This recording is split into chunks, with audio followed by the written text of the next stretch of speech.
सारी सुविधाओं से लैस यह बस है और इसके साथ ही इस बस पे आप जैसे कि देख सकते हैं वहाँ पे रोजगार मतलब नीतीश कुमार, यह सारे कोट के साथ इस बस को भरा गया है। यह यात्रा पूर्वी चंपारण से प्रारंभ होगी और पूरे बिहार के विभिन्न जिलों तक, गांव तक पहुंचेगी। इस यात्रा का उद्देश्य केवल राजनीतिक गतिविधि तक सीमित नहीं है, बल्कि समाज के हर वर्ग से जुड़कर आपसी संवाद, सद्भाव और संगठन को मजबूत करना भी है। वे उनकी समस्याओं को सुनेंगे, उनके सुझावों को समझेंगे और संगठन को जमीनी स्तर पर कैसे मजबूत किया जाए वह भी विचार करेंगे। सद्भाव यात्रा का एक खास पहलू यह भी है कि निशांत कुमार इस दौरान अपने पिता द्वारा किए गए कार्यों और उनके प्रभाव को भी नजदीक से देखेंगे। इस यात्रा के माध्यम से वे न केवल संगठन को सशक्त करने का प्रयास करेंगे, बल्कि समाज में एक सकारात्मक संदेश भी देंगे कि संवाद और सहयोग से ही विकास का रास्ता तैयार होता है।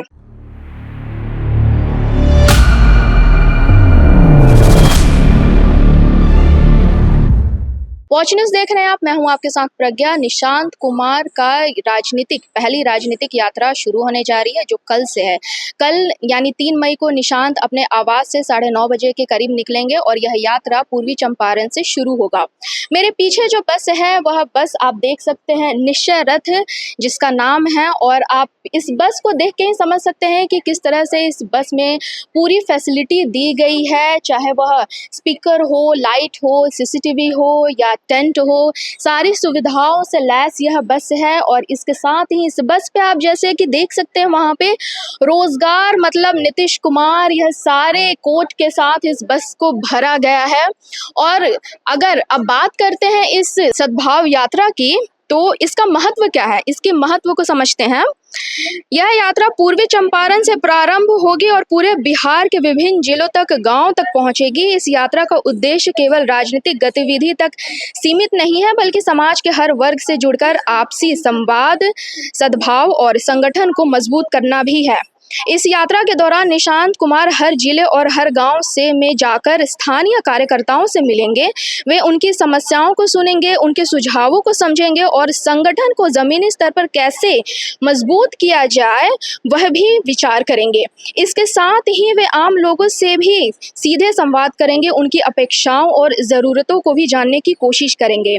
सद्भाव यात्रा का एक खास पहलू यह भी है कि निशांत कुमार इस दौरान अपने पिता द्वारा किए गए कार्यों और उनके प्रभाव को भी नजदीक से देखेंगे।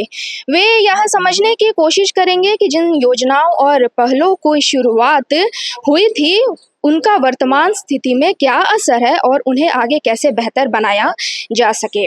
इस यात्रा के माध्यम से वे न केवल संगठन को सशक्त करने का प्रयास करेंगे, बल्कि समाज में एक सकारात्मक संदेश भी देंगे कि संवाद और सहयोग से ही विकास का रास्ता तैयार होता है। गांव-गांव जाकर लोगों से मिलना, उनकी बात सुनना और उन्हें साथ लेकर चलना, यही इस यात्रा का मूल भाव है। तो कुल मिलाकर निशांत कुमार की यह यात्रा, सद्भाव यात्रा, एक व्यापक जनसंपर्क अभियान के रूप में देखी जा रही है, जो राजनीतिक मजबूती के साथ साथ सामाजिक एकता और विश्वास को भी बढ़ावा देगा। तो ऐसे ही खबर के लिए देखते रहिए वॉच न्यूज़। धन्यवाद।